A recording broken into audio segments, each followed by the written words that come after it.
The sun had barely risen over Ajegunle, yet the dusty field was already alive with echoes of shouted passes and scuffed boots. Emmanuel's shirt clung to his back, drenched in sweat, but his eyes burned with a fire no heat could dim. Every kick, every sprint, every drop of effort meant one thing: escape. Football wasn't just a dream, it was his only ticket out. "Emmy boy!" shouted his friend Cunnel from the sideline. "You go kill yourself, oh. Nah training, no be World Cup." Emmanuel only smiled. "My brother, one day, this leg go carry me reach London." Cunnel laughed, but there was no mockery in it. Just the quiet admiration of someone who knew what hunger looked like. Emmanuel wasn't just playing football. He was fighting for breath in a world that wanted him silent. After practice, Emmanuel walked home through the narrow streets lined with small shops, where the smell of roasted corn mixed with the noise of traffic. His house was small, one room, tin roof, dreams bigger than the walls could hold. His mother sat outside, peeling yam, her face proud yet worried. "Emmanuel," she said softly, "you train too much. You no day rest." "Mama," he smiled. "Rest no day for person way one make am." She sighed. "I no go stop you, but remember, life no be ball alone." That night, while his mother slept, Emmanuel scrolled through his old phone, staring at Ada's message. "I believe in you, Emmy. Just don't forget me when you make it." He couldn't forget her if he tried. Ada wasn't like the other girls. She was light-skinned from good living, soft-spoken, and always smelled like something expensive. They met at a church youth program where he played in a small football exhibition.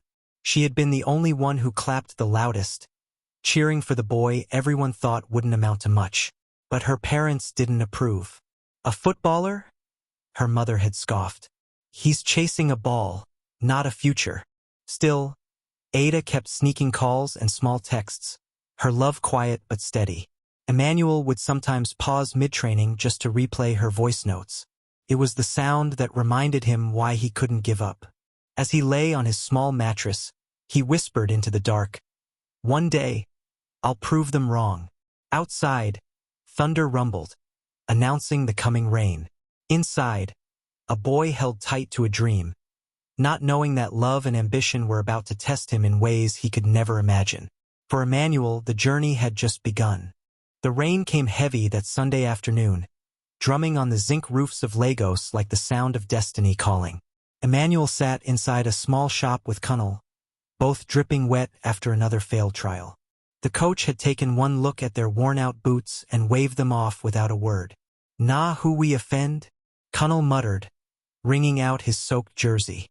Emmanuel stared into the gray rain, his heart heavier than the clouds. "Maybe one day, they go see me, not my shoes." His phone buzzed. It was Ada. "Where are you?" she texted. "Somewhere chasing dreams," he replied. "Meet me by the church after service," she sent back. He almost didn't go. He hated showing up dirty and tired before her, but her words had a pull stronger than reason.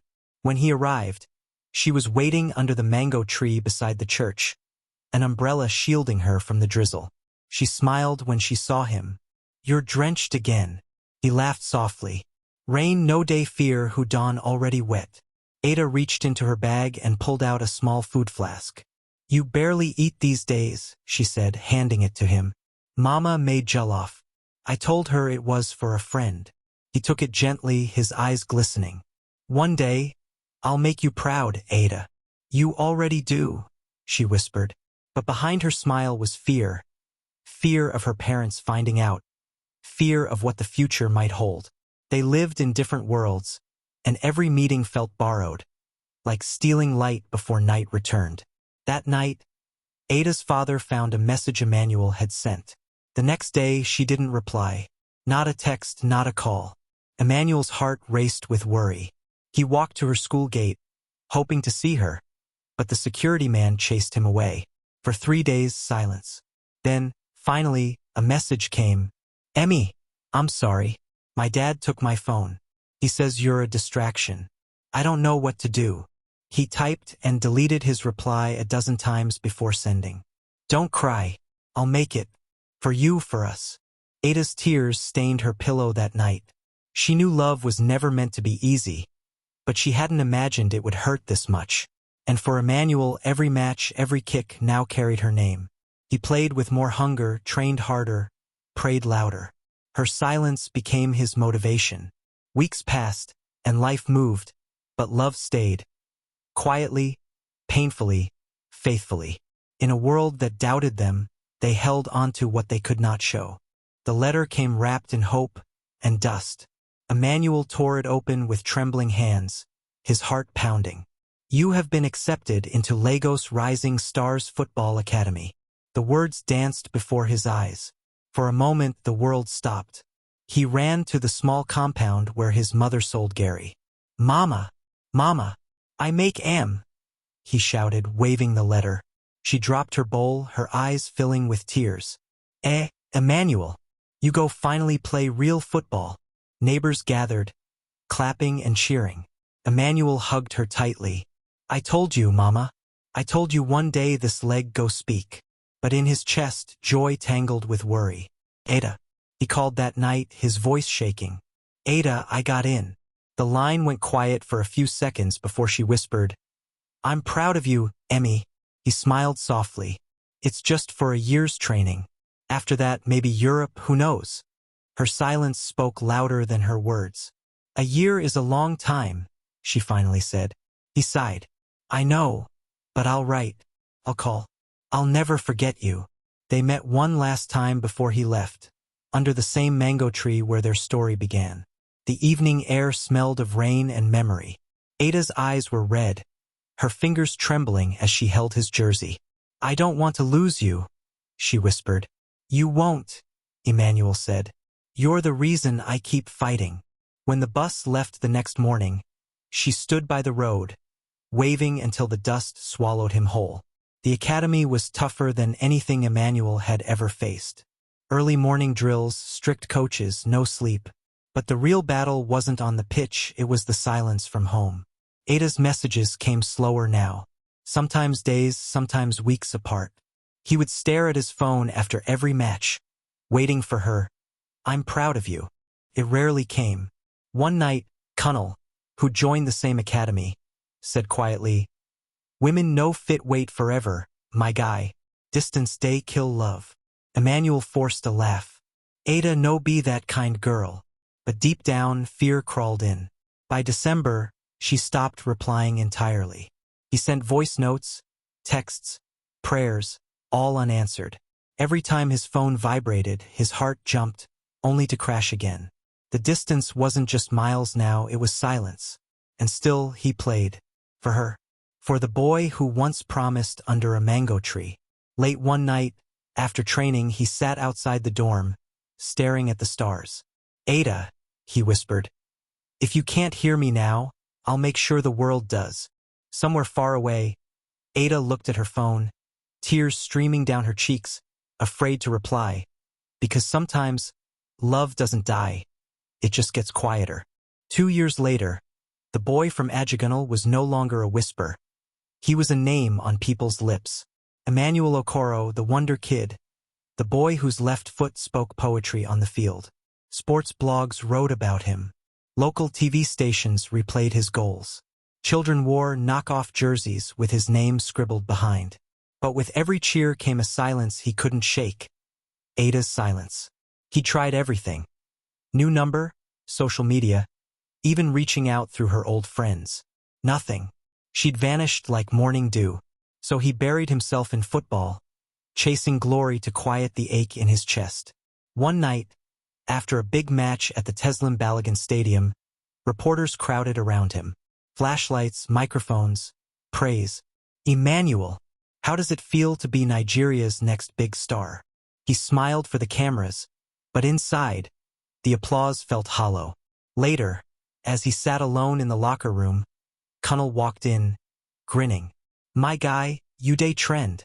Even influencers day post your clip." Emmanuel forced a laugh.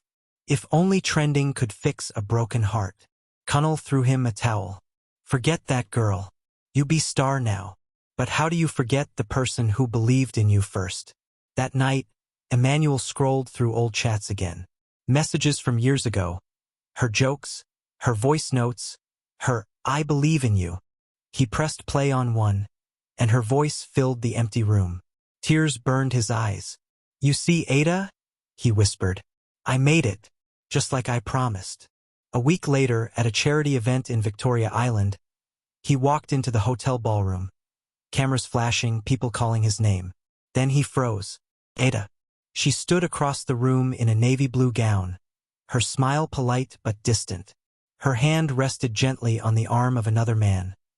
Tall, confident, dressed in a suit that screamed money. For a second, the world went silent.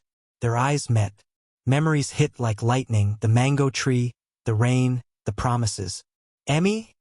she whispered when they finally stood face to face. He smiled faintly. "It's been a long time." Her eyes softened. "You did it. You really did." He nodded. "Yeah. But I thought I'd be happier seeing you." She looked down, the sparkle on her ring catching the light. "Life happened, Emmanuel. You were chasing your dream. I couldn't wait forever."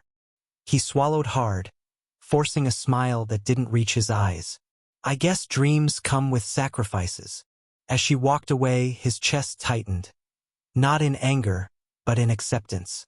That night, under the city lights, Emmanuel stood on his balcony, looking out at Lagos, the city that gave him everything except the one thing he wanted most. "When fame knocks," he murmured, "love sometimes forgets to open the door." Love had gone into hiding, but it was still alive, beating in the shadows. The night was quiet, the kind of silence that comes after a storm. Emmanuel sat alone in his hotel room in London, staring at the city lights. He had finally made it.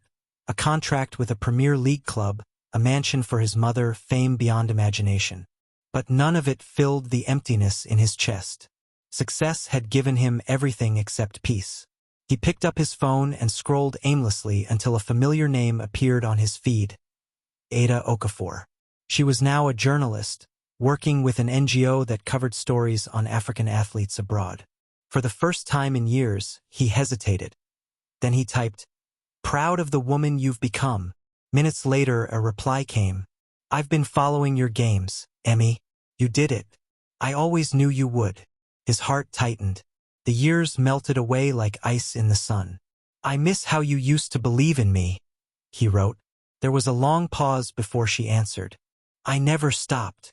A few weeks later, they met again in London, under the gray sky that smelled of rain. She looked older, wiser, still beautiful. He wore success like a second skin, but his eyes carried the same humble fire. For a moment, neither spoke. The air between them was thick with memories. "I thought you forgot me," he said softly. "I tried," she admitted. "But some memories refused to fade." He smiled faintly. "You were the reason I didn't give up, even when it hurt." Tears shimmered in her eyes. "And you were the proof that waiting sometimes means letting go." They walked together through the park, no promises this time, just truth. "I'm engaged," she said quietly. "He's kind, and he loves me."